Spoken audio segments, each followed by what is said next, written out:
ಶಿವಗಿರಿಜಯರ ಮುದ್ದು ಕಂದನು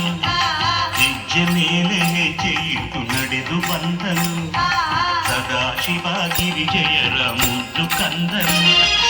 ಆನೆ ಮೊಗದ ಅಂದಗಾರ ಗಣಪ ಬಂದನು